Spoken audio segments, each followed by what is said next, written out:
Welcome to the show, everybody. Another Friday, another episode of Why Are We Bullish? We've got an awesome panel today, and we'll bring them in and have some intros.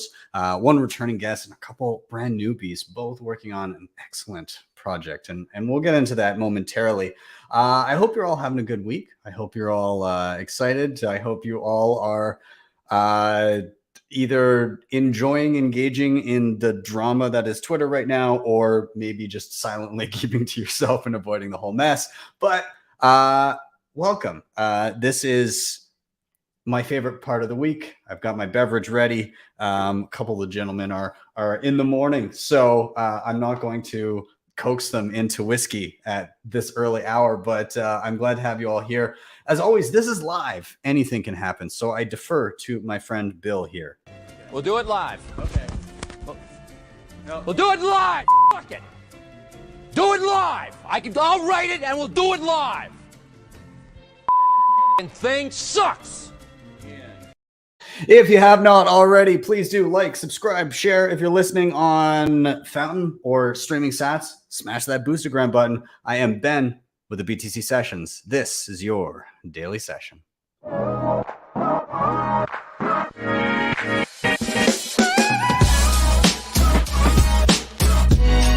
Hodl the Bitcoin.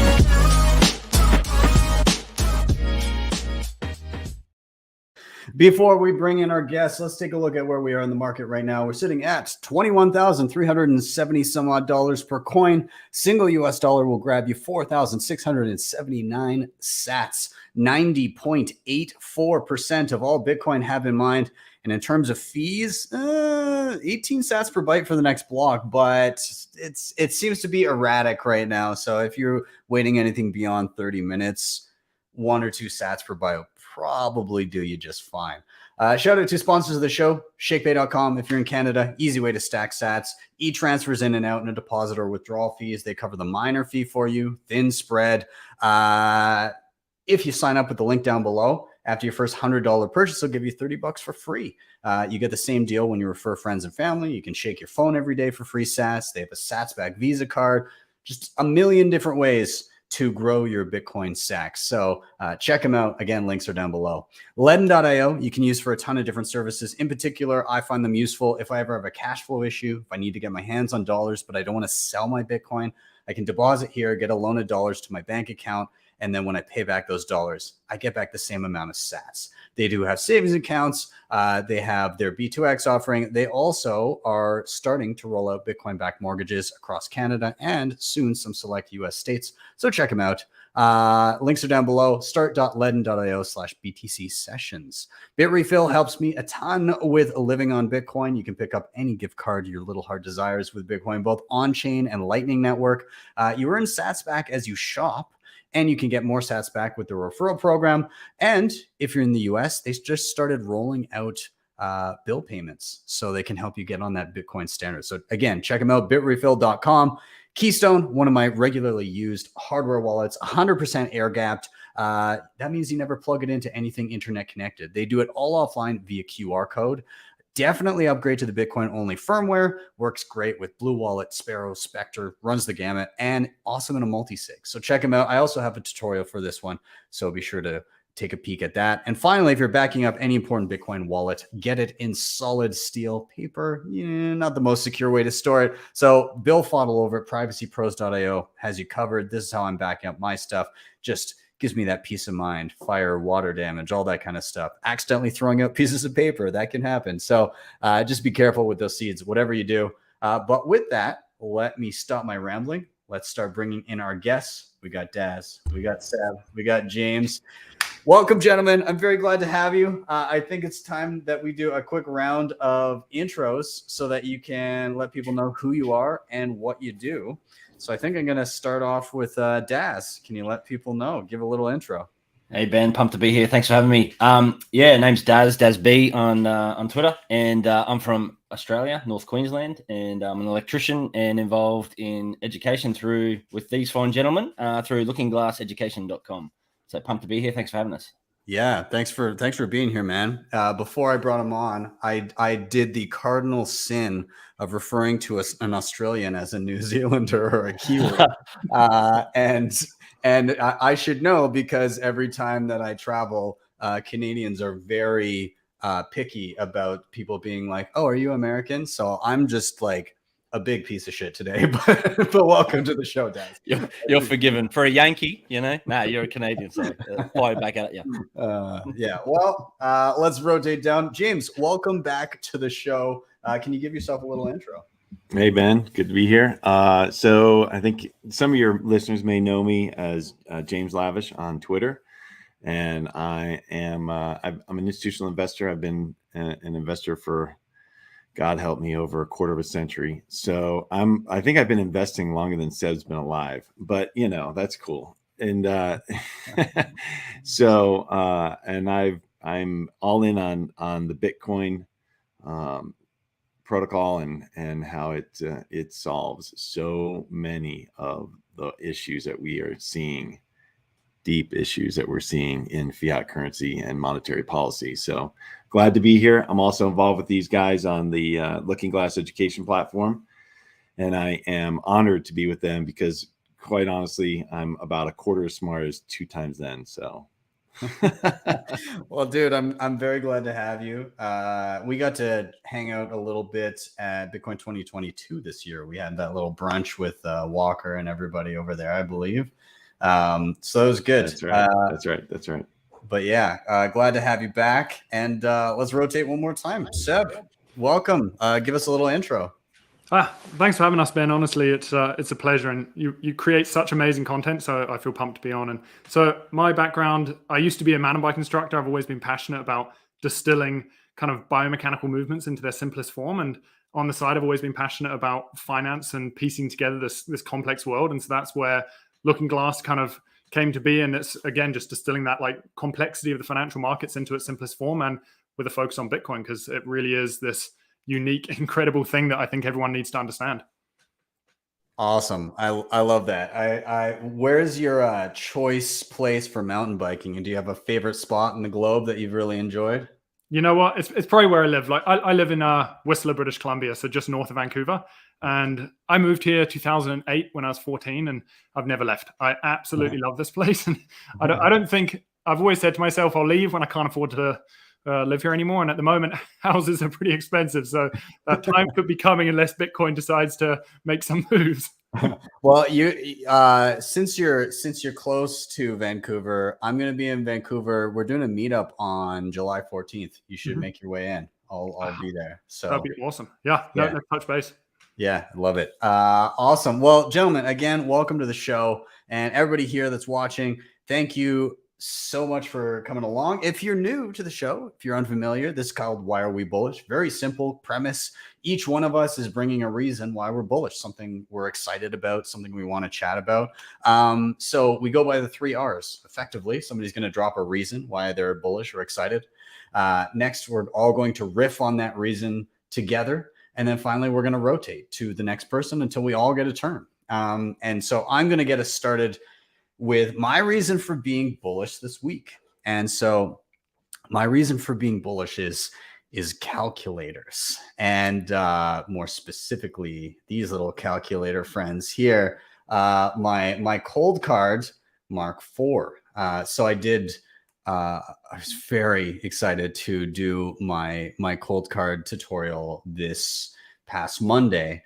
I dropped it, and it was this beastly 2-hour. Oh, nice, man. I love it. I've got so many of those sticking around here. This thing is an absolute beast and so versatile. And I've always loved Colt Card, but holy shit, I got into this tutorial, and my goal from the beginning was I want to cover just everything that this thing could do. And I quickly learned that was borderline impossible because there's so many little features and cool things that you can do with your Colt Card. So I ended up, as I was putting it together and like starting to write out all of the things I wanted to cover, and I started to dive in and experiment, I realized how little I was actually utilizing all of the things this device could do. And I don't think I've ever seen this out of a hardware wallet, but like, holy shit, the versatility that they've, even just down to, so you can have trick pins, so you can in some devices you can have a secondary pin that goes to like a decoy wallet. But the way that Colt Card does it, they do trick pins so you can customize them. So it'll be like, if this happens, then this happens, and you get to set out, like, if this pin is put in, it's going to go to a duress wallet. If this pin is put in, it's going to wipe the seed. If this pin is put in, it's going to brick the entire Colt Card. If this pin is put in and then X amount of time elapses, then this will have, there's so much granularity to all of the things that you can do with this. And like, sorry, I'm going to go on a bit of a rant here, because I was very excited as I got into this. Like, so, and I've got the timestamps up here, but so these are the timestamps for the tutorial. So like, I've got the basics, which are pretty much like, some of the need to knows and prerequisites, but then like initial setup, setting up your pin and backing it up, doing your transactions, like air gapping them, and then pairing it with Sparrow Wallet on desktop, but then just like a couple other things, upgrading the firmware and restoring a lost wallet. So that's all I covered. That was took about 45 minutes of the tutorial, because I get pretty detailed as I go through it. The remaining hour and 15 minutes was just advanced features, like creating a seed with entropy using dice, or all of the trick pins and things that I discussed there. BIP85, which is this insane feature where you can have a single, and I'm going to close my screen down here for this part, but BIP85 is super interesting in that you can have a seed phrase that you create with your Colt Card, and that's kind of like the parent seed phrase, but you can then derive individual, like, separate seed phrases from that parent seed phrase, and you can create up to 10,000 of them, and you don't need to actually back up any of those. All you need is the one parent seed phrase. And should anybody get a hold of one of those wallets, there's no way for them to work backwards and figure out the parent seed phrase, which is the master backup of all of them. So it's just like, I'm working through this and I'm going, Jesus Christ, like, I didn't understand that any of this was possible. Like, on top of that, they've added, the typical, you can do a passphrase and everything, which is great, but they've added things like virtual disk mode, which the Colt Card functions in kind of its purest form is doing air gapped transactions. So you'd have, say, Sparrow Wallet on your computer, and you would have your extended public key there, so all of your receiving addresses, and you could receive to it. But if you want to actually approve a transaction, then kind of the reason you get a Colt Card is to air gap it. So you set up the transaction in Sparrow, you put it onto an SD card, you bring it over to your Colt Card, and then approve the transaction, and then bring it back to Sparrow, so that you never plug this into anything internet connected. What they've done now is you can plug this in directly and just use it as a regular hardware wallet, but they've got this in between, and I didn't understand what it did initially, but it creates a virtual disk on this. So it's just like plugging in a thumb drive. But you can kind of, it's like an in-between between fully air gapping it and plugging it in and just using it directly with Sparrow. The virtual disk allows you to pull any file, whether it be exporting the wallet or a signed transaction, onto the virtual disk and export and do all this. And the difference is when you just plug this into a computer and you you just sign transactions with Sparrow directly plugged into your computer, you're giving control of the hardware wallet to Sparrow or whatever interface you're using. With the virtual disk mode, that doesn't happen because you're still taking files and putting it on and pulling it off of this segregated virtual disk on the Colt Card. There's no, approving it through Sparrow or through some third-party software. The beacon of truth is still the device itself. So like, there's just so much. I was able to, like, they have a cool cloning function now where if you have, like, say an old Mark II and you want to upgrade, it's like 30 seconds to upgrade and like migrate everything over to a new device. And on top of that, they've added NFC, which hasn't been rolled out to third-party wallets yet, but I'm hearing rumblings that Blue Wallet is going to be the first to do that. And then you can like tap your phone to relay the transaction to the Colt Card, approve it, and then tap to relay it back. There's just, I haven't seen this degree of granularity and optionality in a device yet. It's pretty wild to me. On top of that, I was very excited about the case that I got for it from Crypto Cloaks. So shout out to Rick over at Crypto Cloaks. He sent me a few, but holy shit. So I'm going to open it up. I'm curious in general, your experiences with Colt Card.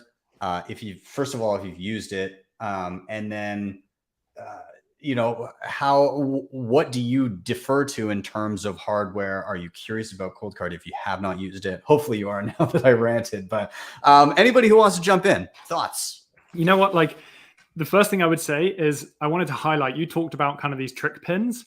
Back in December, this is a personal story, but basically back in December, I fled Canada. I fled Canada down to Mexico, and I was petrified because I was basically carrying a large portion of my net worth and at the time, I unfortunately was using a Ledger, not a Colt Card. I wish I was using a Colt Card, but I wanted to highlight the importance of this trick pin, which is when I was driving down through Mexico, we couldn't have anything on us because we couldn't make it look like we were moving. And so I had basically my net worth in my little Ledger, in my jacket pocket, driving down through Mexico. And there are carjackings all the time. You're driving through Mexicali, which is, I think, one of the second most dangerous city in the world. And if anyone basically pulled us over, put a gun to our head and basically just said, give me everything you've got, I could, like, if they knew what this Ledger was, they could go and ask me for those funds. And so before I left, I ended up using a trick pin, and I just put like $300 or $400 on this kind of alternate pin so that I could show someone legitimately, this is all I have, this is all my money, and go and send them that money, knowing that my actual wealth is stored behind in a secondary seed. And I think that that's so important. If anybody hasn't looked into trick pins, having an understanding that you can basically create a secondary pin that can basically store an alternate wallet. So if you want to go show someone your hard drive without revealing your true funds, you can do that. It's so amazing, and it really opens up the possibility of these Ledger and Colt Cards and other hardware wallets. Absolutely, yeah. Daz, you're holding up your Colt Card. I've got a Mark III. I'm a huge fan of these guys, actually, and it's just some of those things you've illustrated. They really go out of their way to think about all of the different attack vectors and challenges that people will have. And by the way, privacy and usage concerns and personal attack vectors as well. So I think I heard, is it MVK, the overarching guy from CoinKite, on one of these pods recently, where he was talking about that NFC feature, and they even consider the fact if you don't like that idea, there's very clear instructions on how you can scratch out the track to disable that feature. It might be on these new Mark IVs, or it might be on one of their other products, but they just go to that nth level of engineering to make sure that they're tackling all of these things and to provide you a solution that is tailored to how you want to interact with your Bitcoin.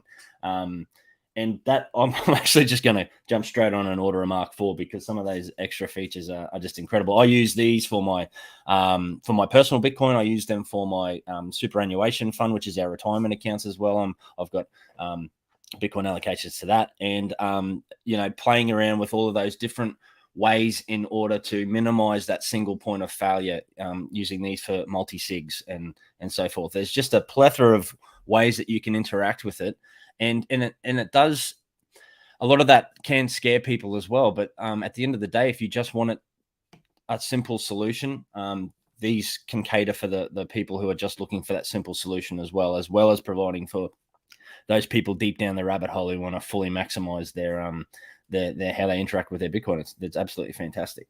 Yeah, absolutely. I'll echo what you said about the NFC thing. It's going to be hard to show, but like basically where the SD card is, there's a little thing that says NFC inside of it. So the SD card is out right now, but there's like this little kind of like foil type thing, and you can literally just take something and scratch it to like break the circuit so that NFC is permanently disabled. So if you're a person that's like, I don't want NFC even accidentally turning on, you can disable it on the software. But if you're like, I don't want anything like that turning on ever, then you can literally, like Rodolfo sets up stuff, like he builds it for himself because he's thinking like, fuck that, I don't want any sort of whatever, but if people want it, I can offer it. But I know for me, I'm going to be scratching that shit off. Like, so he has that adversarial thinking to him. I've got to, before I move on to James here and get your thoughts, somebody in the chat here, they were talking about Seed Signer as well. And I've got to give a shout out to Seed Signer because it's such an awesome project, totally open source. The idea behind it is it's stateless, so it doesn't retain your keys whatsoever, and you can build it yourself out of a Raspberry Pi Zero. So I built one and did a video on it, and then there's a guy named Black Coffee BTC who created a really cool case for it. But like it looks like a little Nintendo pad, but it's awesome. So like you can, again, like it's totally stateless. You load it up and you can create seeds. You can transcribe them onto, like, I was amazed. So this was like from tutorials, but you can transcribe them. I drew that. So you just take a Sharpie and you fill in the dots wherever the device tells you to, and it just goes like in a grid. It's like, okay, move over to this next block, tap, tap, tap, tap. And you literally transcribe your seeds. And so you can create regular wallets, multi-sig wallets. It works with Sparrow, Spectre, like all that kind of stuff. And you can effectively, it's also a great tool for recovering a failed hardware wallet, because it doesn't retain the seed, but you can be like, I need access to this to move it because this one died. And so you can just literally type in a seed phrase, and it will, until it's turned off, it will retain that seed and allow you to construct and send transactions with whatever interface you choose.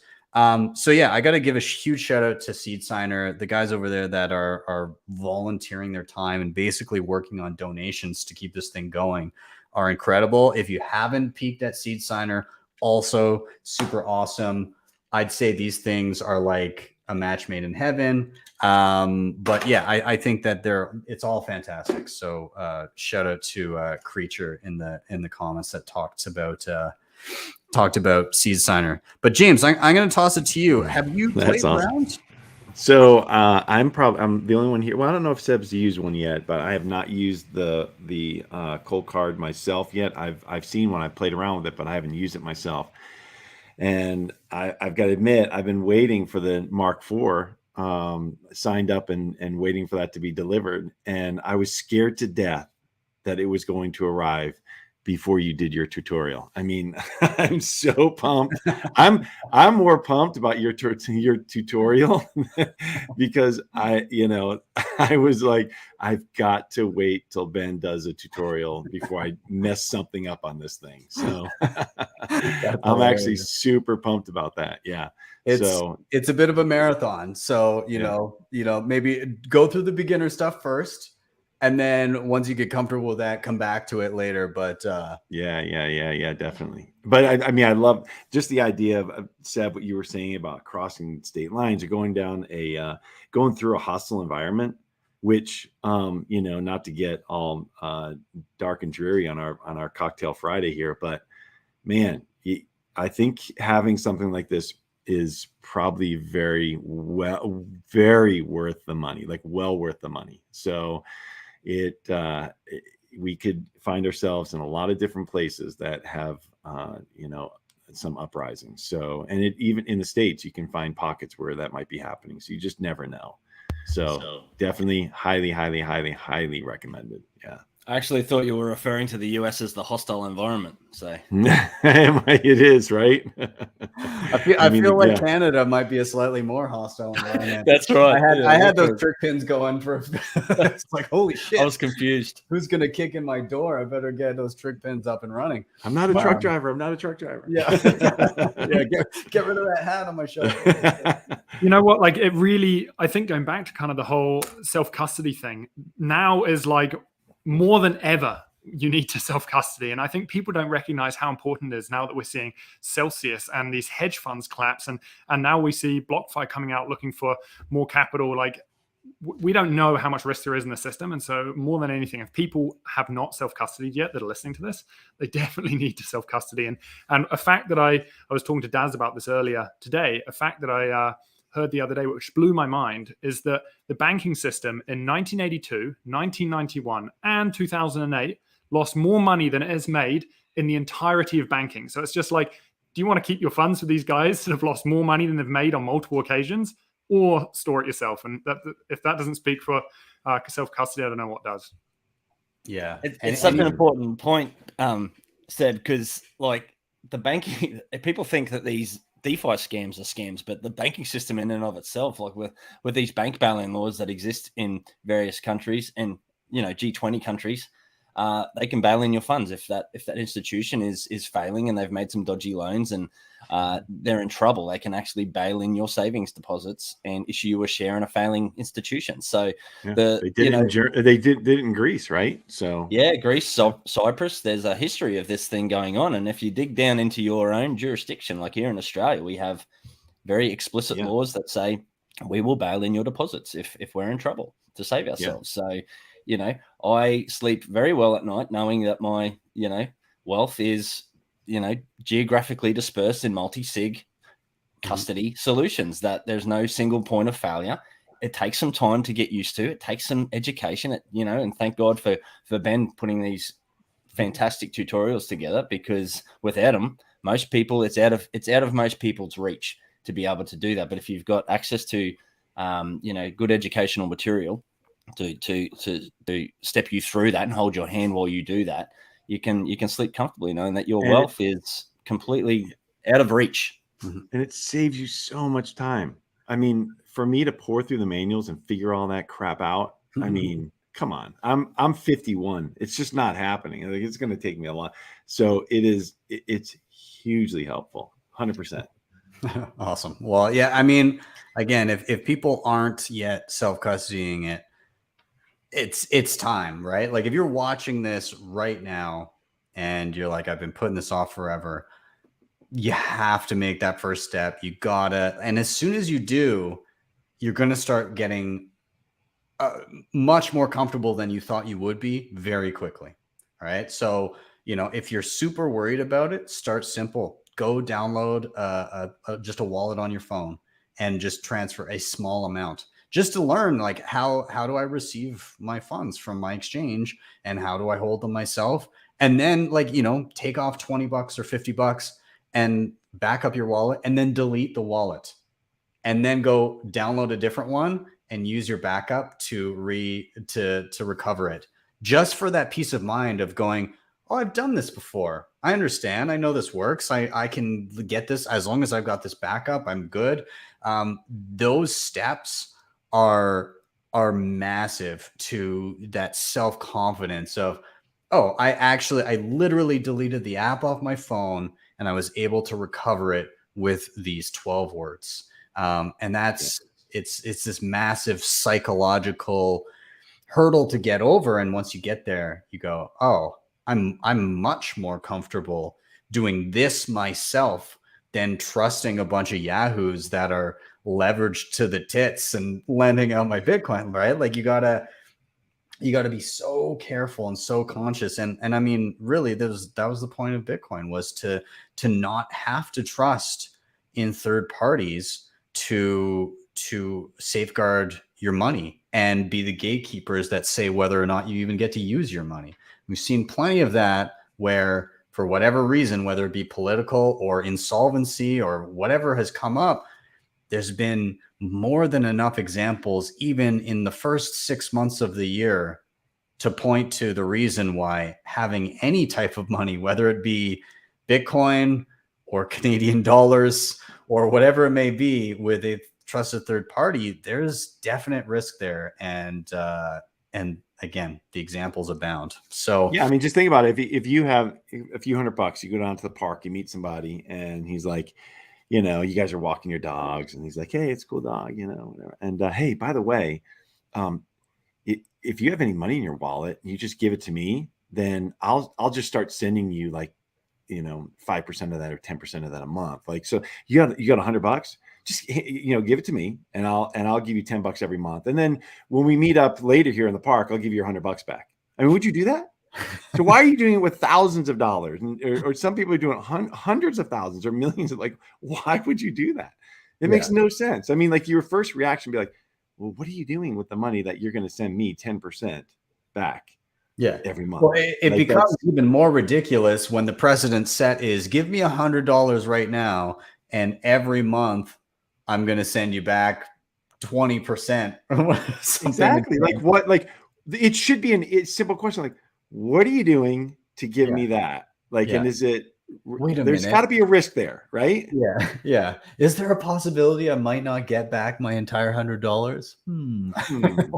What's the saying? If you don't understand where the yield's coming from, you are the yield. Yes. Yeah. I think that's one of the best quotes to come out of this, like everything over the past couple of months here. It's yes, indeed. You are the yield. It's just insane to me. I mean, it's frustrating, but at the same time, I guess the thing that we should recognize is that because Bitcoin, there's no lender of last resort. I mean, I guess other than Sam over at FTX, but because there's no lender of last resort, we're just seeing these implosions happen quicker because you're dealing with an actual scarce asset. And you can't just like fractional reserve it to no end. That's just not how it works, because some people are going to demand actual settlement in real Bitcoin at some point, and that's when shit hits the fan. So I guess it's just a symptom of it, and it's going to take a lot more of this. Like we're not even close to done. Like not this year, not next year. Maybe in a decade, people will start to smarten up and be like, geez, this global, immutable, scarce, hardest money that humanity has ever seen is probably not a good thing to fractional reserve. It's going to take a while for fiat bankers realizing they're not fiat banking anymore. And so I think it comes with the territory. It's just going to be a lot of hard lessons learned by, unfortunately, people that don't know how the legacy system works, let alone how Bitcoin works. They just see number go up, they get pulled in. And because of Bitcoin's kind of black swan number go up story, they think that every number go up story is equally valid. And it's an unfortunate symptom of the miracle that was Bitcoin being created and actually working, that people, again, refer to that and think that there can be a next Bitcoin when that's incredibly unlikely. So, well, and the problem as well is that, and this is what frustrates me, is that we're fighting this fiat system, but the fiat system muddies the waters because it dilutes the currency. You then have all of this money chasing malinvestment. So we also see the downstream effects of that in Bitcoin. So we see, let's just say hedge fund A decides, they go and do their research. They decide Bitcoin is a phenomenal asset and they want to invest in it to be able to preserve wealth. So they go and invest in it. But the thing is, hedge fund B sees that hedge fund A is investing in it and decides, you know what, if hedge fund A does well, they're going to steal my customers. So I have to go and invest in Bitcoin just in case, as a hedge, in case hedge fund A does well. Now, hedge fund C sees this. And so suddenly we see all of this money rushing into Bitcoin, and Bitcoin rockets up, and Bitcoin is doing phenomenally well. But then the problem is when we start seeing macro events like we're seeing right now, Bitcoin starts to collapse. And so the frustrating thing is that people now believe, if you're not familiar with Bitcoin, if you've not done your research, you believe that Bitcoin's value proposition is failing, but you're not realizing that actually this is just a downstream effect of distorting the money. And this is all of this liquidity that's just sloshing around. It's trying to find a home when you're just devaluing the currency. And so this is not an issue of Bitcoin. It's an issue with distorting the money. Well, and not just that, but it's also that, you know, Bitcoin is the most liquid asset that you have in your possession, right? I mean, I can't sell this house in 20 minutes if I need capital, if I'm getting a capital call or a margin call. If I'm getting a margin call on my stock portfolio, right, which I'm not margining my stock portfolio, but let's say that you were, right?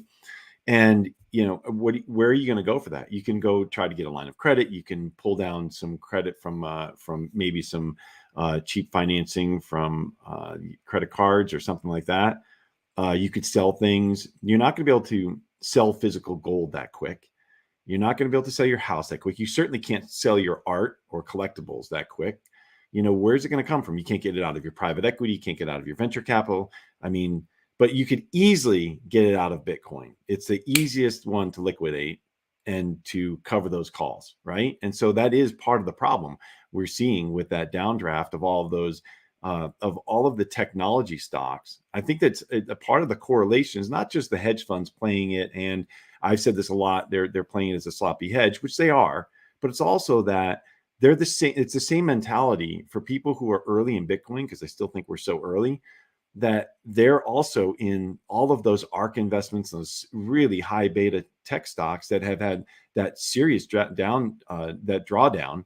And so they're looking for capital. And so this is an easy one for them to access. That's just, you know, coming from my world, it's just, you know. Great point, James. No, 100%. It's so interesting how, you know, the whole ethos behind Bitcoin is this low time preference, this, you know, ignore the noise. You're looking at kind of the long term of the fundamentals of why this thing even needed to exist in the first place, and kind of the trajectory of where it's going in the long term. So a lot of Bitcoiners tend to think in terms of years and decades rather than weeks and months. However, because of the nature of Bitcoin and because it's so good at being liquid, when you exhibit high time preference behaviors in other assets, you end up having to liquidate your most low time preference asset, which is super unfortunate. But I mean, stupid games, stupid prizes, I suppose. It's just the nature of how good Bitcoin is. 100%. Yep. It definitely rewards people that don't have that inclination to be high time preference, even in other areas, even if they have the mindset of, hey, I'm going to be super low time preference in my Bitcoin allocation, but then they're high time preference in other allocations. Doesn't matter, man. Like, if that's the most liquid thing that you can get your hands on, unfortunately, that's what you're going to end up dumping at probably the most inopportune time. Super shitty. So, gentlemen, I think I'm gonna wrap my topic. I love that we really like just took a U-turn and went in a totally different direction. And I love these little like rabbit hole. You can't trust these two. I mean, these two, yeah, you can't trust them. They're. I love it. I think it's fantastic. Rabbit trails. That's why they called it Through the Looking Glass. They just love going down the rabbit hole. They want to go far and deep down the rabbit hole as they can get. The last name's Bunny. Yeah. No, it's great. I love it. So I guess we'll wrap that one there. I guess I'll finish off by saying, one, if you're not self-custodying right now, start learning right now. Go download a wallet. Go down Blue Wallet, Moon Wallet, whatever it is on your mobile, and just take off a little bit of Bitcoin from your exchange and just start with that, $50, whatever it is, and just learn and just start there. But if you're already into the weeds and you're looking at hardware wallets, this thing is fucking awesome. So check it out. So with that, we're going to do a rotation. I'm going to jump to Daz, and you are up, my friend. You get the mic. What has you bullish? What are you excited about? Giddy up. Well, it's probably a good segue from what their last discussion just on the education side. So that's why I'm bullish, is this massive groundswell that we're noticing in the education space, just with people so motivated to dedicate their time, efforts, energy into looking at ways that we can spread the good word that is Satoshi's vision. Well, I shouldn't use that word. That's pacing it with Satoshi's vision, but it's Satoshi's vision, which is the OG Bitcoin. I should very clearly clarify. But we're bombarded with people coming out of the woodwork through our Looking Glass education platform, with people just saying, give us this in a curriculum format, give us this in a slide pack, give us this, so we can go out and help start with meetups and start spreading that education. And we really see this education movement as being a full a full groundswell of people from that bottom up level. We're going to infiltrate schooling systems and education systems, and people building out education centers in the likes of we met a guy named Dushki in Dushan in Honduras. There's so many people working in this space to make education the forefront, and that's what makes me really, really bullish. Is I think often we get trapped into these narratives and the stories about the top-down level approach, where like this government's accepting Bitcoin, or this government's pro-Bitcoin, or this senator's putting a bill together. But I think Bitcoin is inevitable, and it's going to come from the bottom up. And you can't stop an idea whose time has come. I think I tweeted, echoed those words. That's somebody's great quote. It's time, and it's happening. And we're working really hard in the background on building out our core course offering into some curriculum.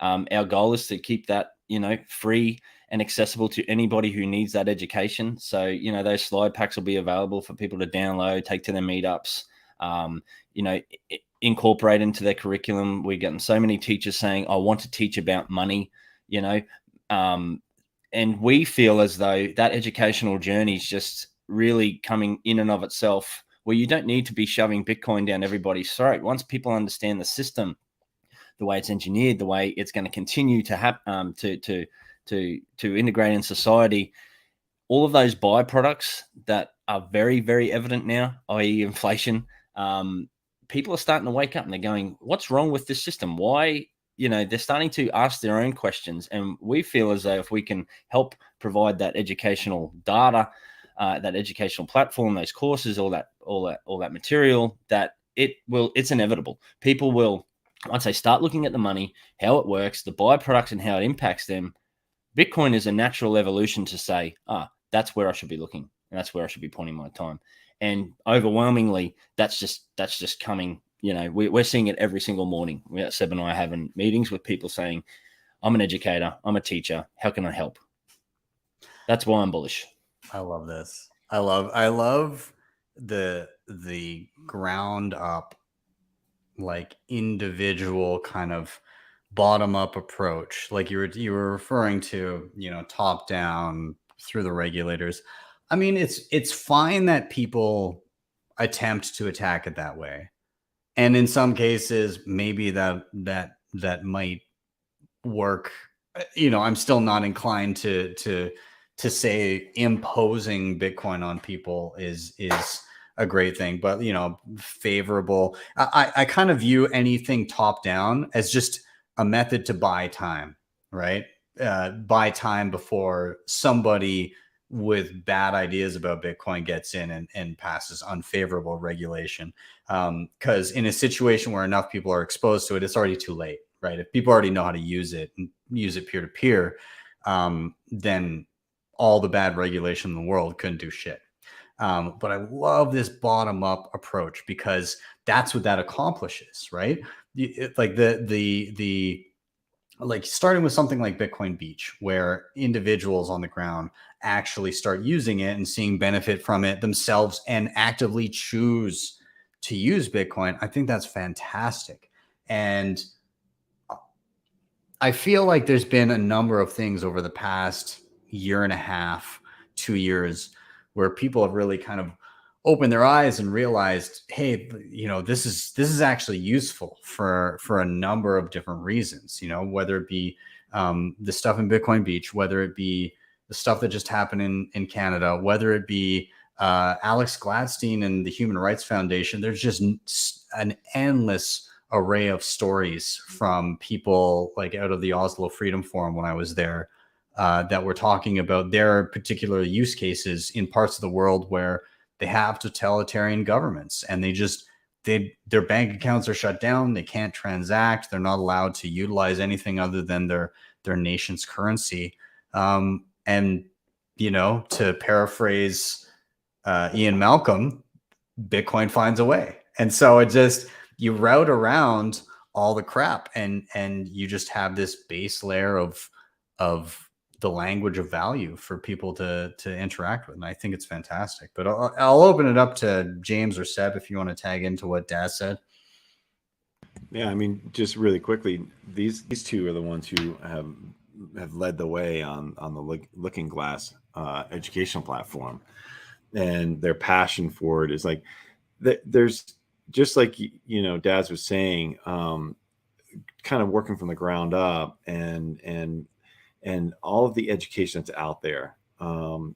When I first started looking at Bitcoin back when in 2018, none of this was really, it wasn't easily accessible like it is now to me. You know, I wasn't in this.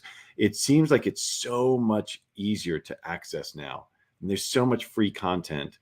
And I know there were books out. They were kind of out and outer lying, you know, on the fringe. A lot of message boards with how to do things back in 2016, 2017. But this makes it mainstream in a way that really connects with people at where they are. And that's the hard part. It's like finding a way to connect to people where they are. We're not taught this stuff in schools. We're not, you know, we can go into the reasons for why we're not, but there's no incentive to make people intelligent on these matters from the people who are benefiting from the system itself. It's not conspiracy. It's just reality. I mean, it's just not taught. But to have the passion of people like, you know, Seb and Daz, and you, Ben, out there teaching people how to do these things, how to physically use these wallets, or, you know, what are the benefits and drawbacks to each one. Daz and Seb talking about base layer money and what its history, its uses, its evolution, and how it relates into our current status and our current problems, and why Bitcoin makes sense. Not that from the forefront, hey, here's Bitcoin, but let's start at the first principles and go from there. And being able to connect all those dots now is extraordinarily powerful. It's so useful. And I think you can come at this in so many different ways. You could be a school teacher, a fireman, you could be from traditional finance, you could be a doctor, and you can find anywhere along that spectrum people who can speak to you in your language that you can understand. And I think it's amazing. It's awesome. It is critical. And I think that's how we fix this issue that we find ourselves in. So yeah, 100%, Daz. Well, and you know, I've just been blown away. Like, the more you dig into Bitcoin, the more you realize that it truly, truly speaks to everyone. And I've never seen an opportunity like that ever in my lifetime. And I know that I haven't been around that long. And Daz and I, we have this little prospectus that we kind of have sent out to a few people. And in that, we talk about this thing called like the ladder to self-sovereignty. And that's basically where, like, the majority of the world sit on the first rung, which is literally just survival. They're literally living hand to mouth. You've then got the second rung, which is contentment. Then you've got savings. Then you've got investing. Then you've got prosperity. And then you've got generational wealth. And all of us, no matter where you come from, we all sit somewhere on one of those rungs. But Bitcoin speaks to everyone, whether you're looking at it purely from an investment standpoint, whether you're looking at it from, I'm just trying to be able to transact so I can save my family. I'm trying to flee my country just to get out of totalitarian control. Like, I've never seen an opportunity like this before. And I'm sure that you guys feel the same way. It's mind blowing. Yeah, absolutely. It's one of those things where you can attack it from so many different angles because it's relevant to everyone. You just have to understand the person that is curious, right? I mean, step one is the person actually has to be curious, right? They have to be wondering and receptive to learning anything. But step two is on behalf of the person that's quote unquote instructing. You need to understand at what angle you need to approach this. You need to, as a teacher, ask questions of your student to get a better understanding of where they're coming from so that you can feed them the information that is necessary to their understanding of Bitcoin, because everybody's coming at it from a different angle. Some people are coming at it from a wealth preservation angle, and some people are coming at it from a transaction immutability or censorship resistant angle. There's a lot of different places that people could be coming from. If you talk to somebody who's 20, it's going to be a lot different than talking to somebody who's 50, because if you're 50, 60, 70, you kind of understand the transition that happened from being on a gold standard to not. If you're 20, you've only ever grown up in a fiat standard. So there's different understandings of the world depending on your demographic too. So tailoring what you're saying and your education to the student is very interesting. And unfortunately, for a lot of Bitcoiners on Twitter and stuff like that, I see, as much as we preach low time preference, everybody teaches with such a high time preference, right? Oh, just go to this page and you've got it's just like plain text with a whole bunch of links to like 17,000 websites on each and every intricate facet of Bitcoin. Or like, oh, I've never used Bitcoin whatsoever. Great. First thing you're going to need is you're going to need to spin up your own node. You're going to need to go peer-to-peer via BISC. In which case you're going to need to buy some Bitcoin so that you can put it as collateral. And then you're going to need to coin join. You're going to guys, slow the fuck down. Step one is get off zero. Step two is self-custody. Step three is maybe a hardware wallet. You got to take those steps, because what's your end goal? Your end goal is to get the person to be as self-sovereign as possible with a sound monetary asset. If your first instruction makes the person go, oh, fuck that, and walk out the door, you have failed. So you actually have to cater, and you have to think, end goal is this. I might only get this, but it's better than this. It's better than nothing. So you want to kind of have those tiers of success as opposed to like a net zero right off the top. So you gotta stagger your expectations and baby steps, because that's not how you learned. That's not how other people are going to learn. All right. So, it's a really good point. Something Seb and I talk about often is how do you distill down the 1,000 hours that we had to put in to really understand this thing?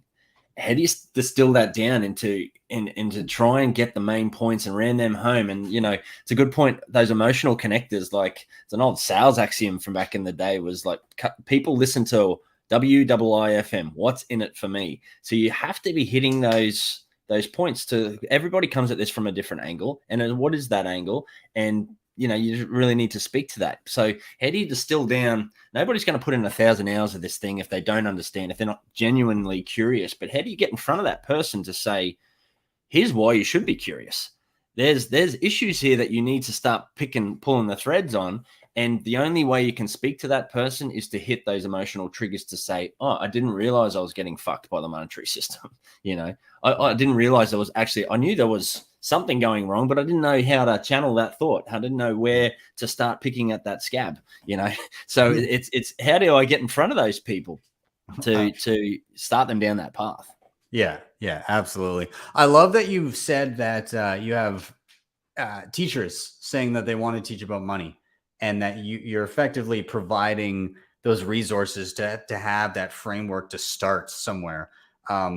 Because that means that bottom up approach is working, and people are looking for resources to do that. So it's by providing that resource, by providing that, hey, come here, you can pull a unit and use that in your class, and then you're set. That's all that a lot of these instructors need is I just need a framework. And like, I mean, teachers get the shit end of the stick, right? Like that's a hard, low paying job.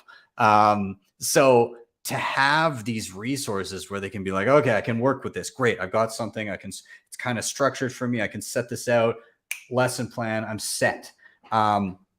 It's that all that they've had up until now is this spoon-fed Keynesian bullshit. And they're like, well, I guess I gotta teach this. And maybe like, if I don't think it's correct, I can like throw in some contrarian points, but like, what else do I structure this on? So it's an incredible resource for teachers, I'm sure, to be able to go to something like Looking Glass and say, okay, I need some help. I know that the current system is bullshit. I need a structure to be able to flesh that out with my students. And I think that's massive. So yeah. Well, and you know what, like at the moment, Daz briefly mentioned it, but we're working on distilling our current self-paced course into the school curriculum.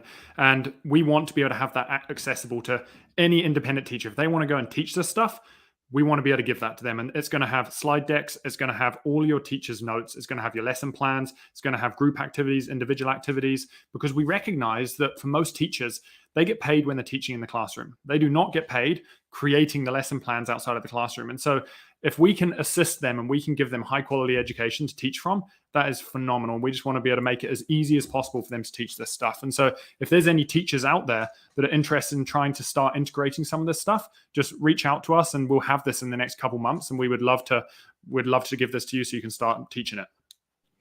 What's the website again? LookingGlassEducation.com. Education.com. I'm just going to put this down here so that people can jot that. But yeah, no, it's so important. The educational space is so important. I know that myself, when I came into Bitcoin, you know, we've already been discussing it on this chat, and James, you were saying like, oh, there's a message board that you got to sort through, and oh Jesus. So like that was like learning Bitcoin in 2014, 2015. It was like, how do I use this app? And somebody's like, yeah, go here. There's a thread, and if you scroll about halfway down, somebody made a really good post where they outlined some of the steps. You're like, excuse, is there like a video on this? Or so like the whole channel. And can I trust them? Because I don't. Yeah, exactly. So the creation of the channel was literally it spawned from 2 years of me tearing my hair out for not having video tutorials, because I'm such a visual learner that I was like, fuck, oh my God, I gotta. And then after a couple of years, I was like, okay, well, I fiddled around with that I feel comfortable enough to show people how to do it. And so I'll just film it is pretty much. And so most videos that come out are me fucking up like 20 times and then filming it one last time and putting it on the internet. So that's basically what you're seeing with the channel. But yeah, more or less it's just, and now years later, like I've been doing this show since 2016, but like years later, there's so many people that are so helpful and so good at teaching people how to use these things. There's so many awesome resources there, and people making like Looking Glass, Armin, the Parman, he always has incredible tutorials. Econo Alchemist is dropping like some fire shit on Bitcoin Magazine, like walkthroughs of mining and Colt Card and like Samurai and like all these different things.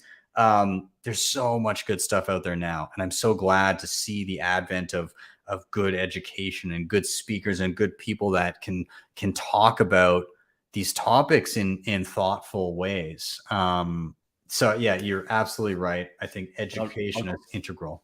Just quickly dovetail onto that too, because what Seb and I are noticing as well is all of these educators, we're really starting to connect and start to talk, and because we're also noticing that, you know, we should be channeling our efforts. Like if we're speaking to this particular audience, we've been asked to look into children's book and children's curriculum, but we, get onto Scott and Mallory. Sorry, is it Scott and Mallory from Shamory?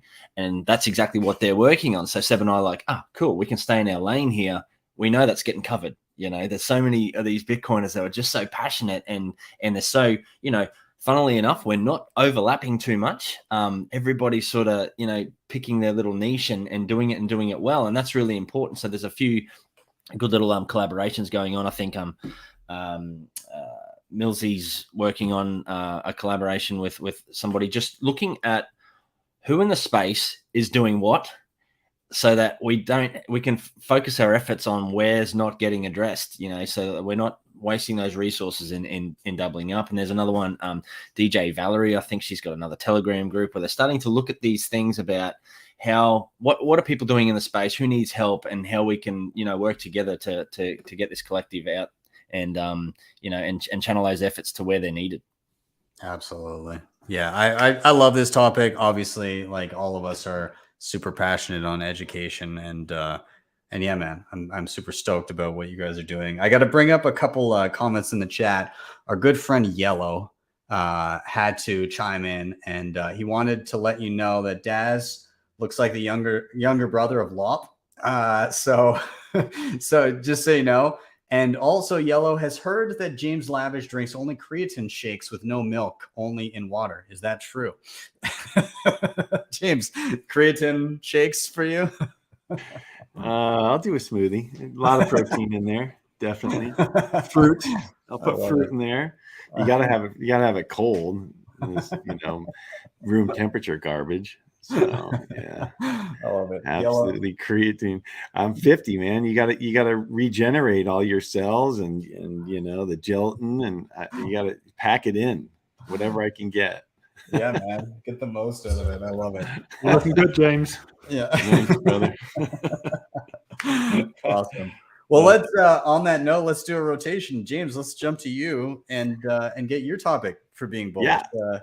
Take it away. I mean, it's not too far off of what Daz was talking about, and something I've been so excited about in this world is just the intelligence in this community. I mean, I know people get frustrated when you call it a community, but it kind of is. I mean, we there's so many of us who think similarly, but it's just absolutely incredible, the brilliant minds that are in here. I mean, it's almost overwhelming between Greg Foss and Jeff Booth and Lynn Alden and Luke Roman. I mean, like, these guys, they're so smart. They're like next level, and I find that I can wake up every single morning, and I wake up every morning and I jump, and my first thought is, okay, let me check to see what these guys have been saying, because I'm a few hours behind here on Pacific time. And I'm like, what's been going on? And I'll pull up the Bitcoin chart just to, not to see, well, how much money is in there, just to see if there's been some sort of structural event that's happened overnight that I need to be aware of. And then I go start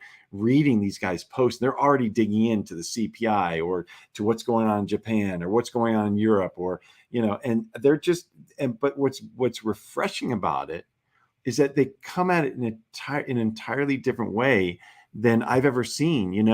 I mean, the conversations I used to have on just traditional Wall Street in that world, like all those analysts or those macro analysts, they come at it from an angle or an agenda that kind of proves a position or a theory they've got, and that they need to prove, whether it's for their fund or for their bank or for their investment bank or for whatever structure that they're operating in.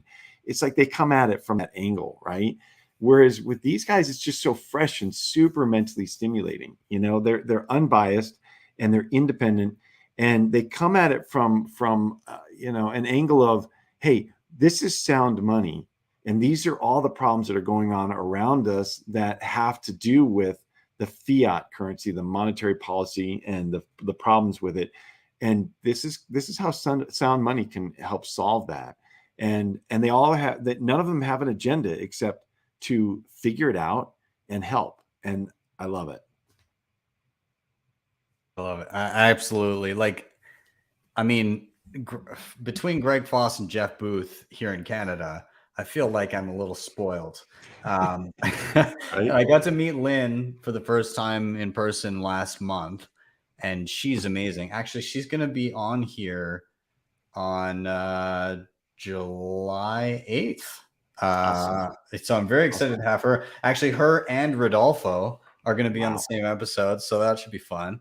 Man, you better get some sleep the night before. Oh man, I know that is some next level intelligence right there. Yeah. I mean, I wonder if Lynn will partake in a whiskey with me for it. I don't think I can get Roper into it. I don't know. Might need some of those creatine shakes. Yeah, I think so.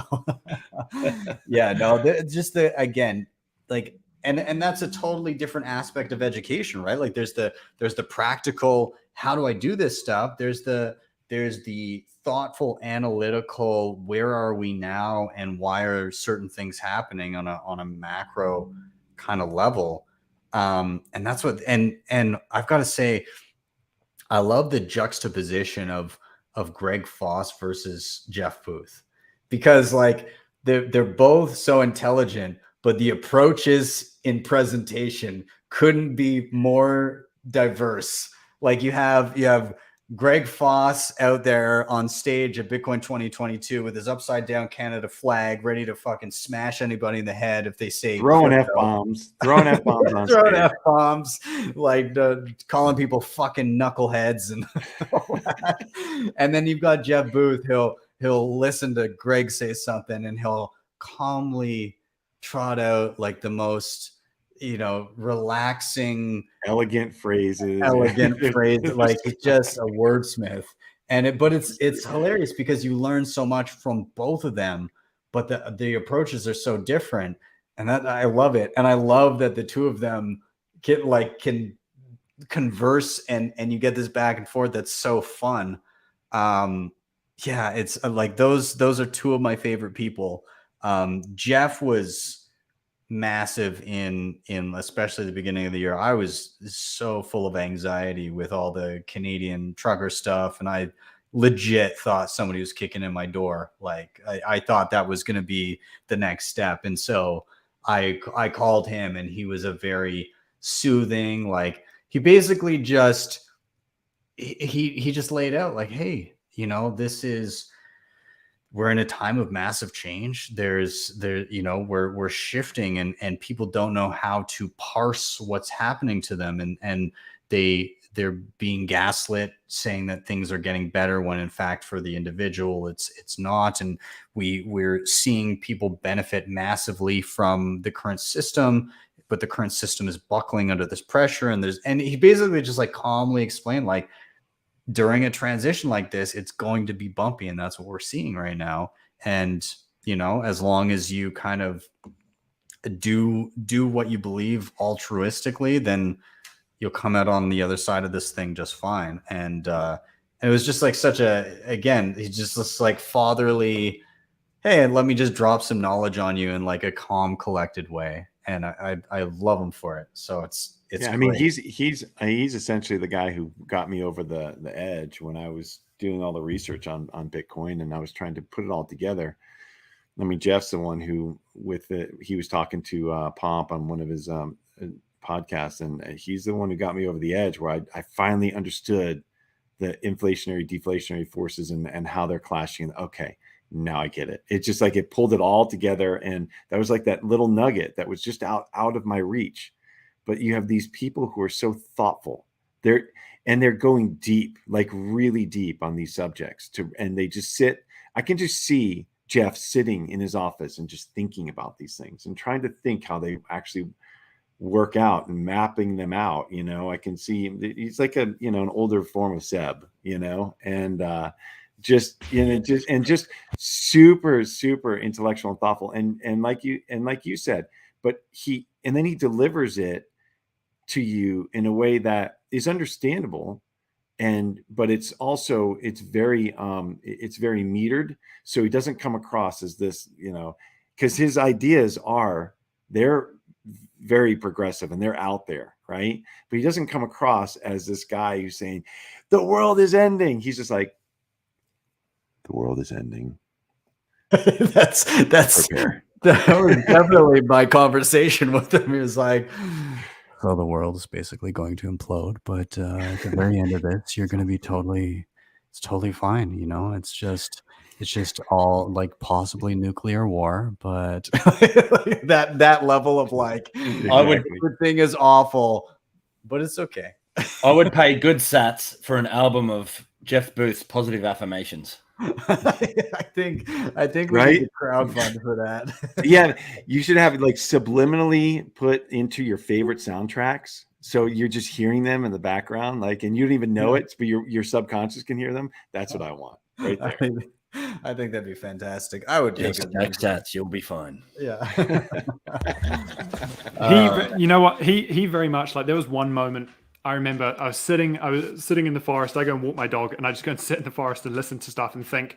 And he said something that really resonated with me, which was the fact that inflation maybe say You 3, proved my 4 point, by the way. You just to sit in the forest and think. Like, what? I feel lucky. I live with a forest. I'm looking at a forest right now. But I sit outside here in Vegas and just think. I mean, I'm like under a skillet because it's 109 degrees out. But okay, sorry. Go ahead, Seb. I apologize. He basically just said, like, we live in a deflationary world, and what people don't recognize is that when we look at inflation and CPI says it's 3, 4, 5, or 8% what it is right now, that's not from zero. If we live in a deflationary world, that could be from -5, -6, -10%, because every year technology is advancing, so the cost of everything should be coming down. So let's just say it's -5. That means inflation of 8% right now is actually 13%. That's nuts. That's nuts, and people do not recognize Exactly. it. When They don't, and because they've been brainwashed into thinking that inflation is normal.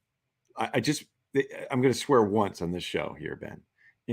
Inflation is not fucking normal. It's not okay. It's not normal. It's wrong. It's and exactly your point, Seb. I mean, like, if you went out and bought a TV today, right?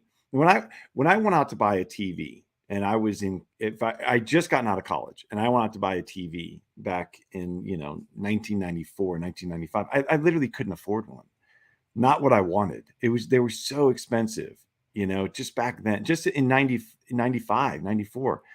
I mean, you could get the same TV now for like pennies, like literally pennies. And the technology is so far advanced. It's incredible. I mean, it's just a simple, obvious answer. Your cell phones, these things, I mean, they have so much, but this is more than every single computer I had put together all the way through college, and it's far, far, far, far more capable and far less per, piece of information it can analyze, or, you guys get the point. But it's not just the deflation of the products. It's also how, or the technologies. It's how far technology has advanced for the same price.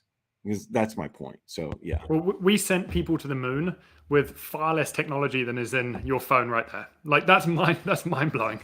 Exactly. Yeah, and again, people that are watching that, we've been talking a bunch about Jeff Booth, but people may not be familiar. People that have not heard of Jeff Booth, he wrote this book called The Price of Tomorrow. And so the tagline in it is why deflation is key to an abundant future.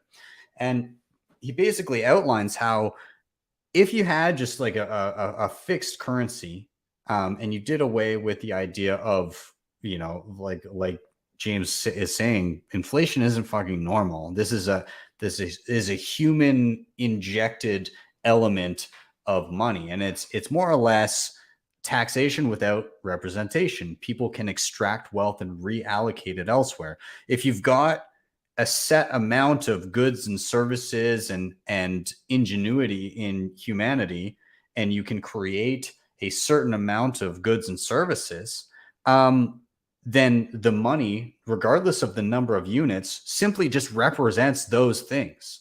And when you create more money, there's no more things available. It's just there's more units representing the same amount of stuff. And so then the question becomes, who gets the new units? And spoiler alert, it's not you. You might get a nice little check here and there and feel richer in terms of the number of dollars you have. But if the numbers in your bank account were a percentage of the total amount of dollars, you would realize you're getting fucked every time. So we need to realize that money, the dollar amount doesn't matter. The percentage of wealth that you as an individual hold is what matters. And with Bitcoin, when you hold a certain amount of Bitcoin, the total percentage of Bitcoin that you own from the total of 21 million that will ever exist remains static forever if you hold the same amount. Actually, it probably even it deflates because people are losing keys or whatever. Yeah. So your value it actually goes up over time as some of these wallets become or just stay dormant. Mm-hmm. Yeah, I mean 100%. Yeah. And like the crux of the ideas in Jeff's book is that the only thing that actually creates wealth is human ingenuity and the ability to create more from less effort and less human time. And so in a world where that is true, which we see it's true, right? You were talking about your phone. You're like the iPhone in the late 2000s and the early 2010s had more computing power than the entirety of the North American missile defense system in the 60s in a single person's phone. And so with that level of ingenuity, of human ingenuity, and the pace at which things are able to be made for less, like when you think of homes, do you think it's become harder to make homes over the past decade or 2 decades? Do you think it's actually become more difficult to actually get the resources and build the home? Or do you think that they've come up with some ingenious ways to make homes more efficiently and build them better and quicker and with less effort and in less time? To make your point, I watched last year a company here 3D print a home in a day. So, and then they stood it up, and they stood up the whole frame. They 3D printed it and stood it up in a day. And it was a 2-bedroom, stacked house. I mean, like, think about that. And all they had to do is press the button for the printer to print the frame and then bolt them together and stand up. They did it then with 4 guys. I mean, that's just incredible, right? So yeah. And you look around and you ask, well, I have all this technology. Why is my life not easier? Why do I have to work more for the same money as I did a few years ago? Why is it that a family used to be able to comfortably live with a single breadwinner working, 40 hours a week, plenty of time off to spend with the family. Like why was that possible? And all of a sudden it's like not even feasible for a family to not have both people on average working 40 hours a week. Here's a question. I wonder if Daz and Seb have thought about this. Okay, unemployment is so low. Well, how many jobs? I know that I know somebody in my family who has 3 jobs because she's supporting her family as a single mom, 3 jobs. Okay, so she's taken up 3. How many people have multiple jobs? And she's not keeping up, by the way. She's not keeping up. How many people have multiple jobs and are driving down the unemployment rate and still not keeping up? So I think it's like, I'd like to see that look through. I don't know if you guys have thought about that, but it's just like, it doesn't add up. Something is not adding up. Of course it's the money. Of course it's inflation, and it's all tied and connected, but. Well, and you know what, like there's a lot of people that aren't actually the biggest fan of the book, but I thought it was probably one of the most insightful books I've read, which is Debt, the First 5,000 Years by David Graeber. And when you read that book, he basically breaks the economy down into kind of two types of things. You have pre-money, which is the human economy. This is basically where we give back to society out of a moral obligation because we feel we want to contribute and we want to maximize the benefit to society. And then you have the commercial economy, which is post-money. And this is where people now, they don't give back to society out of a moral obligation. They give back to get something. There is now a contractual obligation. The moment you have money, you're going to give something in return for something else. So now what happens is you immediately have a suppressor and an oppressor. You start to have the master, the slave. You start to create hierarchy. Now, the interesting thing is when you start fucking with money through inflation, we only amplify that issue. And this is where, when it comes to Bitcoin, what I think is so fascinating is I believe, and this is kind of a little more philosophical, but I believe that we can potentially go back to that human economy, because if we've got a deflationary currency in a sense where our purchasing power is increasing over time, then this lower class, the people that earn money for a living, the wage earners, their purchasing power is going to increase. Those people are going to be able to work less, to be able to spend more time with their friends and family, to be able to do the things that they want to do, which then gives them more time to give back to society. And so this is beneficial for everyone. And I think that people just don't recognize how much inflation destroys our economy, because it's from the bottom up. We're destroying our working force. We're destroying the majority of people's living. It raises a good point too around, and I don't mean to get all political on this thing, but I really believe Bitcoin to be completely central on the political spectrum. It's completely central. Apolitical. It's apolitical. It speaks to the capitalist in people, like value for value, put more out, you'll get more back in. But it also speaks to, if we're really serious about, all these ESG narratives, and I don't care if you buy into them or not, in this net zero by 2050, if we've got a planet full of finite resources, we cannot be continually focused on forever growth. We need to be shifting into a deflationary model where, if you hold on to stuff and you put off consumption and you delay gratification, you are rewarded over time. And on a fiat monetary system, it's exact opposite. You are not incentivized in any way, shape, or form to put off consumption. Consume now, because if you don't, you can only buy less with the energy that you've stored from your work all these years. And it's got, exactly. 100. Yeah. That's exactly right. And Bitcoin just dovetails into all philosophies, as far as, like, if you really want to go down that ESG drivers, it fits in with, making renewables, without going down that rabbit hole, but making renewables affordable, and you can build out all these, all these generational facilities that otherwise are not profitable. You can introduce a second customer to the markets. It just touches on all of these things along that political spectrum. And if we're all serious about, having a better world for our children, then that is a deflationary currency is the only solution moving forward. Yeah, absolutely. Again, anybody watching, if you haven't read it, go read Price of Tomorrow by Jeff Booth. Excellent read. It'll give you a good overview of all the stuff that we're talking about, like the inability of those two ideas to kind of coexist. Forever consumption versus like pushing towards less. The world will end, but you'll be okay. Yes. We'll sum that up there. Awesome. Well, yeah, I love that topic. Again, I'm glad we got down the Jeff Booth rabbit hole, because those are always good. But I'm going to give it a rotation here. I'm just really quick. Yellow wanted to also mention that he heard that Seb was a fisherman on season 3 of The Deadliest Catch. So thank you for that, Yellow. And last time he perfectly timed a humorous transition. So thank you for your Yellow transition. But Seb, you were up next. Your reason for being bullish, feel free, take the mic. First off, I have to say I despise fishing.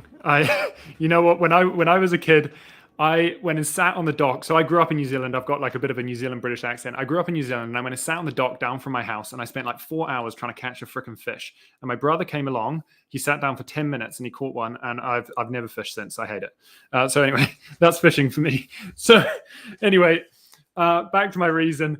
You know what? Like, I've said this a couple times on a couple different podcasts, but I truly believe it is so amazing, which is the fact that when you look at our current fiat system, our coercive fiat money, you don't see people dropping their day jobs and giving all of this time and energy to go and support the US dollar or support the Canadian dollar. Like, I am truly humbled and truly like blown away by how incredible Bitcoin is and its community from a voluntary standpoint. Like, this is like a voluntary currency that people are giving up their time and energy, just as all of you guys here have. Like, they're giving up your time and energy to do something for the betterment of society because you believe it's going to help with humanity's prosperity moving forward. And I just think in the long run, it's going to be a bumpy road and nothing is certain. But I hope and I feel as if we will succeed purely just because I've never seen millions of people globally all come together for something bigger. And like, just to highlight that, like, I spoke to a guy in Nigeria 2 weeks ago.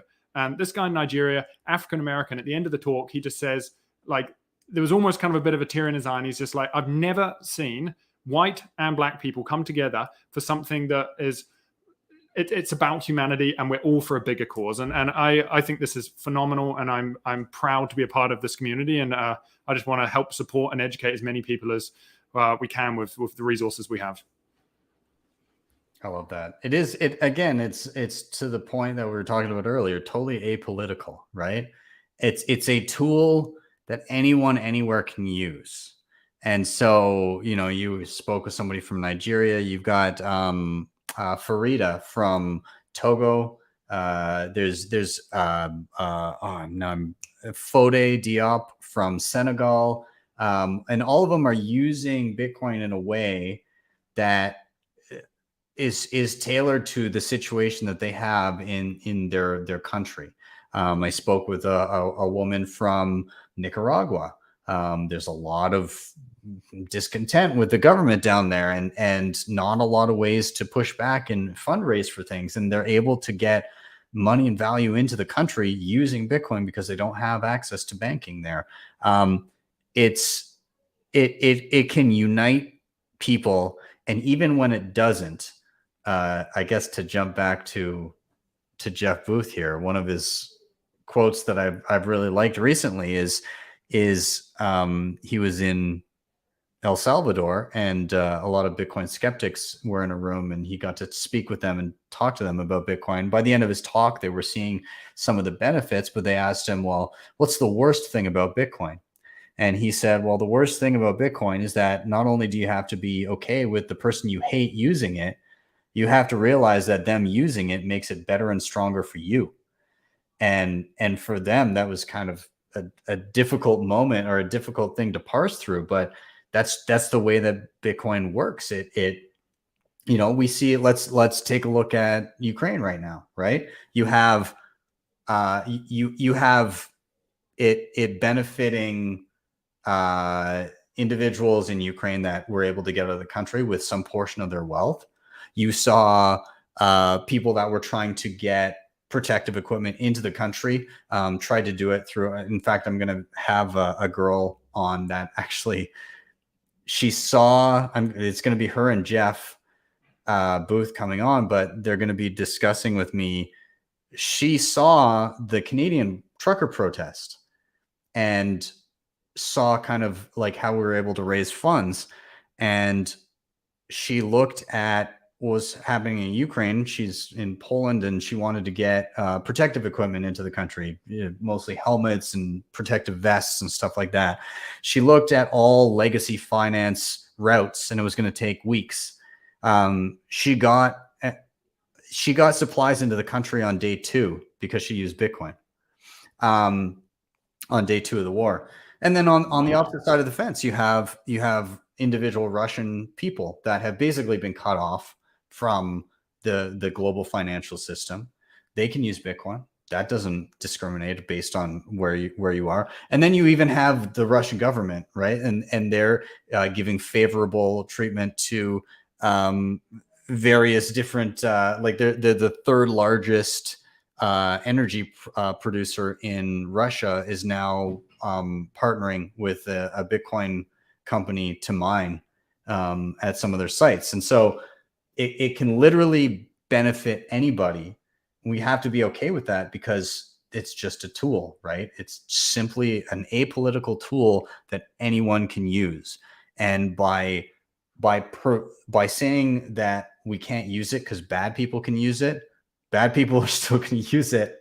Or whoever you deem as a bad person, your enemy will still be able to use it. The only person you're hurting is yourself by not giving yourself access to this incredible tool. So when it goes back to the whole amoral thing, which is Preston Pish did he tweeted something, when was it, maybe a couple months ago, that I thought was just so pertinent, which is the fact that it's just like a knife can be used by a robber to go and mug someone, but a knife can also be used by a surgeon to go and help save someone's life. And Bitcoin is one of those things. It doesn't have morals. Bitcoin isn't choosing who to support and who not to support. Anyone can use Bitcoin, and you just have to be okay with that because it brings greater good to the world than it does bad. Yeah, it's interesting because right now, like, we live in a system, like in the top down system. And this is a conversation I had with somebody at the Oslo Freedom Forum. It was one of the people that helped with some of the organizations around the tracks and everything. And we got into conversation because there was a guy on stage, and he came up on stage and he was like, he had it was one of the talks where I was like, oh shit, these two ideas are going to come to a head. But he basically like peddled out a list of companies and he was like, here's an ESG list of companies so that you can allocate your portfolio so that you're not in some way supporting a totalitarian government or a bad person through your investments. So the issue with that, again, is what we've just discussed. You know, like they're actively at the Oslo Freedom Forum, they're actively saying like, hey, Bitcoin is a humanitarian tool. You can use this as a way to basically protect yourself from governments that are debasing, protect yourself from governments that are censoring transactions, so on and so forth. But that doesn't parse with the idea of not investing in things that bad people can use, because as we just examined, anybody can use this, and they will. There will be dictators that use Bitcoin. There are dictators that use Bitcoin. I can guarantee it. And so we got into this talk, and she was like, I love the idea of Bitcoin. The thing is, everybody's talking about this grassroots, like bottom up approach, but I think we should talk about it in terms of a top down approach, because again, her argument was bad people can use it. I was like, well, that's just not the reality of how it works. That's not how it's going to work. So right now we have a system where in the top down approach, in the best case scenario, and again, I'm putting quotes around bad and good people, but in a best case scenario, the good guys control the monetary system, and then they're able to look down and say, okay, these bad guys are not allowed to use it because they're bad, and so we'll stop them from using it. But the inverse is also true. In a top-down system, when you have a bad government that oppresses its people, they get to then look down and say, hey, those good people that are trying to protest and do things and allow for human rights, well, we're going to cut them off. And so what Bitcoin does is it removes all of that, and everybody has equal access. So in the place where the good guys would have had control, well, now they can still use the monetary system as free and open, but the little bad guys in between, well, they still have access to it too. And you just got to deal with that and, deal with the laws of the land. But the inverse is true in the bad scenario. In a bad scenario where you have a totalitarian government, they get to use Bitcoin. They could do everything they want with it. But the dissidents in between, the human rights activists that want to rise up against that, they can no longer be cut off. And so it's not even a question of whether that trade-off is worth it. It's just a fucking reality now. This is the world we live in, and people are going to have to figure that out. And another reality is that honestly, the currency of choice for drug dealers, sex traffickers, and whatnot is $100 bill, man. It's $100 bill. Well, I mean, that's why we print those things. Why are we printing so many $100 bills? How many $100 bills do you have in your possession, Ben?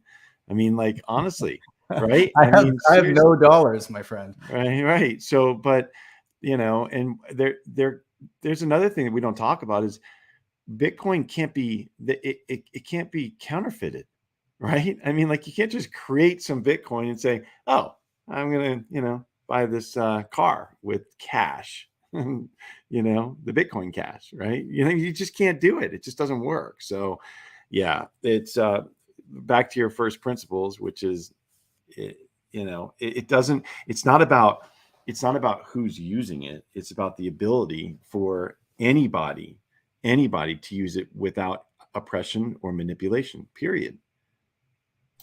It's like you spend a couple of days in the bush and you're dehydrated and you come across a live stream and it's this, oasis, and you reach down, but you're not going to drink the water because a fish shit in it upstream,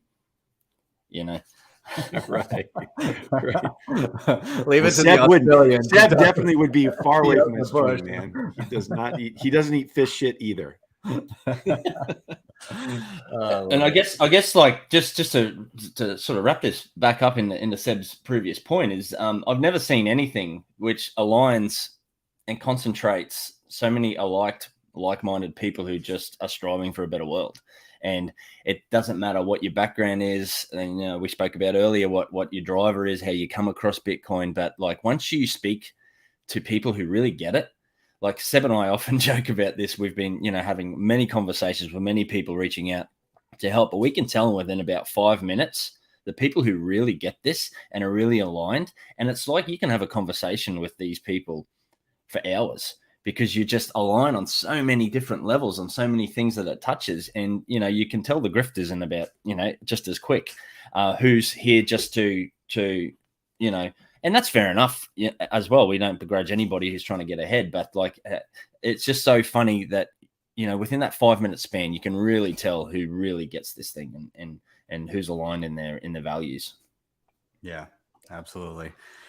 Well, gentlemen, I think I'm going to start to wrap it here a little bit. What I'd like to do for the end here is typically I do a quick round of final thoughts. So anything that you wanted to touch on lastly, but I'm also going to give you guys a little challenge and hopefully I don't put you on the spot too much, but I'd love for each of you to recommend any piece of content or resource that you've come across that has helped you in your Bitcoin journey. It doesn't have to be specifically Bitcoin, hopefully like tangentially related, but whether it be a book, a video, an article, and a podcast, whatever it may be, something that has helped you through your Bitcoin journey. So while you guys are mulling that over, again, final thoughts for the day is, I guess on my topic from earlier on,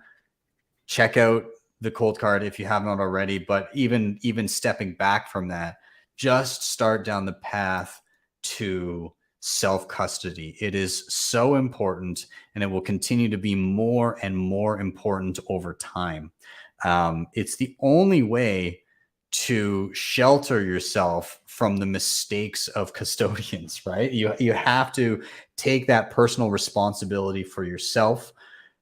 And there's so many fun rabbit holes that you can go down in learning about self-custody. You can go as simple as just, okay, get off zero, learn how to use a Bitcoin wallet, and then get a piece of hardware. That's it.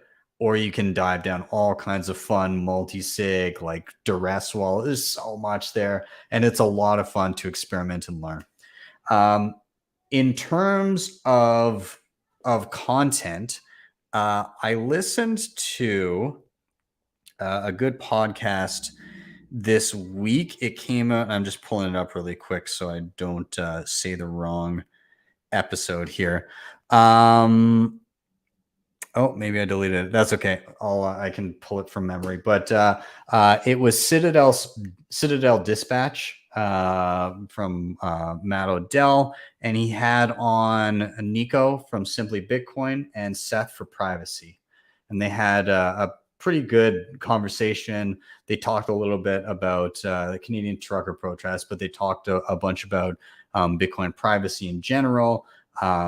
And yeah, I just really enjoyed the conversation. So I think that one is worth a listen. So go back, check out, if you're not listening to Citadel Dispatch already, awesome show. But yeah, go give it a listen. So with that, I'll rotate over. Daz, I'm going to go to you first. Any final thoughts and then any recommendations? No, just to very much appreciate the chance to come on and talk while we bullish. Great platform. Very appreciative of everything you put out. You can find me on Twitter at Daz Bea #1 and lookingglasseducation.com. So yeah, like Seb said earlier, reach out, and if you're involved in the education space, we'd love to hear from you. And if we can provide any tools moving forward, that'd be great. I've actually got 2 good resources. So one's a recent new resource. It's the Australian Bitcoin podcast. Justin from Hardblock. It's a Bitcoin only exchange here in Australia. He's doing a phenomenal job with his podcast, but every week he's doing a Bitcoin news wrap up. And I'm very appreciative of that, from the respect that I don't have time at the moment with everything going on to really keep on top of everything happening in the space. And he's doing a phenomenal job on that's the one, Australian Bitcoin podcast. So he's done a phenomenal job in wrapping up just the high level news items, just to keep abreast of what's happening in the space. And the second one I'd recommend is Lynn Alden's investment letter. I've said this on a number of pods now, and that's $200 a year. She has a free newsletter as well. Highly recommend you subscribe to that. The premium area as well. She just gives you such a good macro backdrop into what's going on in finance markets. She gives you investment portfolio recommendations that you can follow along with. Absolutely undervalued, phenomenal content. And I can't rate it highly enough. You're on mute, Ben. Oh, my bad. I love that you brought up Lynn. She's just such a powerhouse. I love her, and it was really cool chatting with her when I got the chance. So yeah, I love it. Awesome. Well, thanks, man. I appreciate that. Let's rotate over to James. Any final thoughts and any recommendations? Oh, this has been awesome. I really always enjoy talking to you guys. It's intellectually stimulating, and it helps ground me and reinforce that we're doing the right thing by trying to get out the message, and just doing whatever we can to help people along.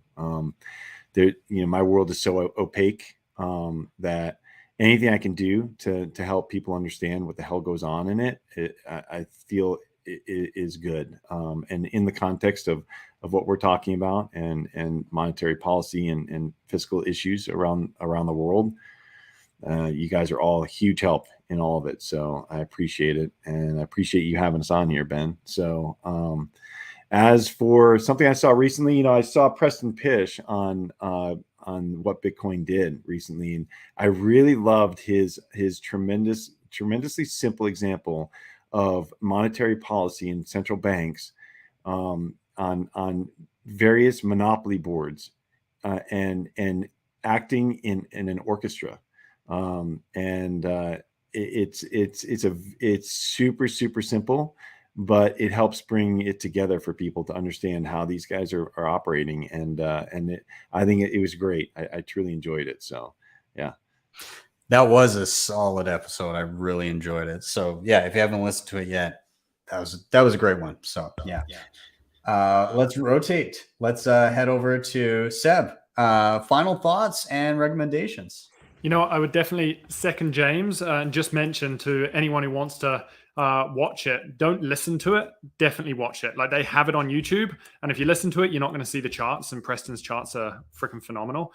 In terms of all the recommendations first, I would say, if you're already deep down the rabbit hole and you want something a little more philosophical, I would go back to the Robert Breedlove, the Michael Saylor series at the very start of his What is Money, and the Jeff Booth, which follows Michael Saylor. And those two are some of, honestly, the deepest and thought-provoking podcast series I've ever listened to. And so I highly, highly recommend that.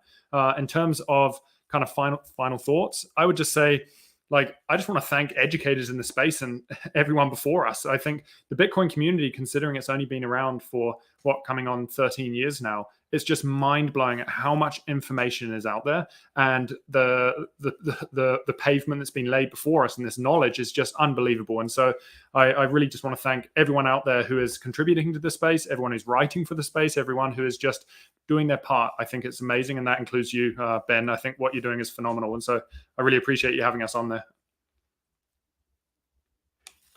Dude, thank you so much.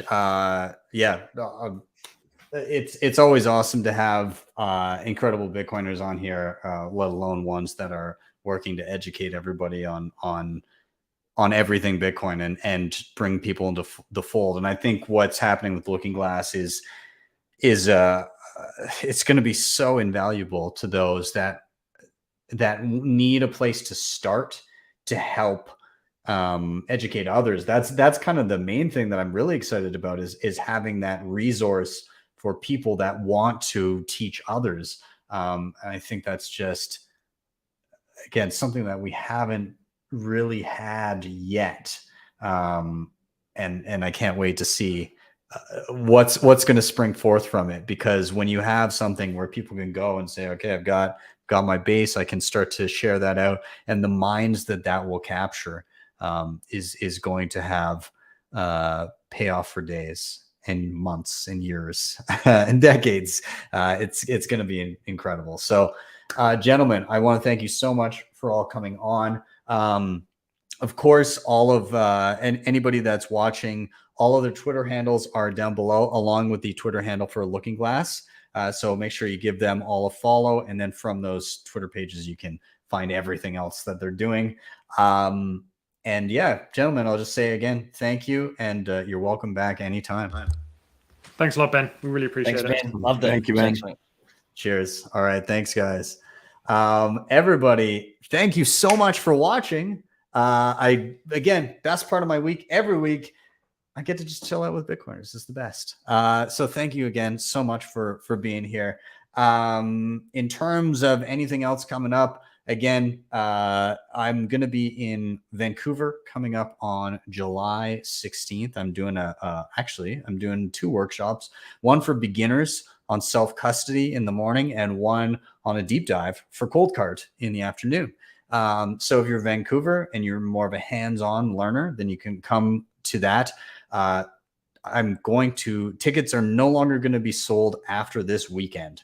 So if you're kind of humming and hawing about it, you got a couple days left, and then I'm going to cut that off, just because especially if you're doing the Cold Card workshop, we got to make sure that devices are, if you order one, that one is there in time. So, but yeah, anyways, you can hit that up at btcsessions.ca/events. And I'll just bring that up here right now. But yeah, btcsessions.ca/events. You can hit that up.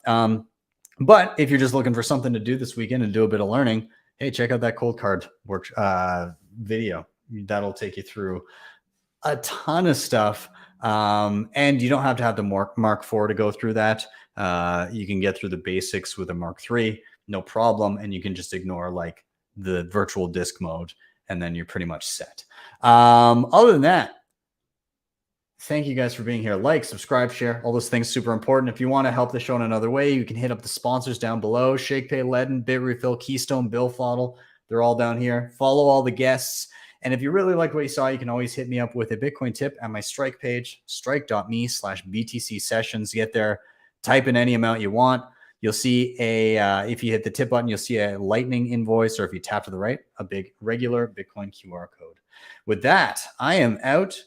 I will see you guys next time. Have a wonderful day or evening, wherever you may be. See you guys next time for your daily session.